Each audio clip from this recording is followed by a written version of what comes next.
పుణ్యుడు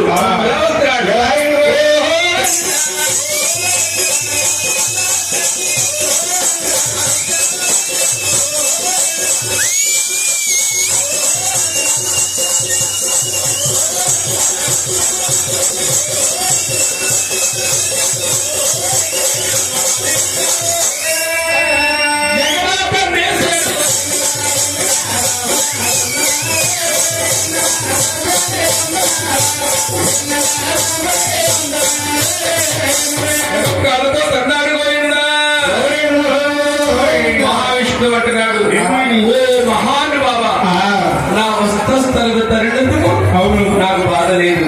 నా శాస్త్రపాఠుడు ప్రవహించే స్వామి ప్రభుమావరణి శాస్త్రపాఠుడు కూర్చోబెట్టాడు. కలియుగాని దేవుడు పాదాలు పడుతున్నాడు. లక్ష్మీదేవి చూసిందమ్మా,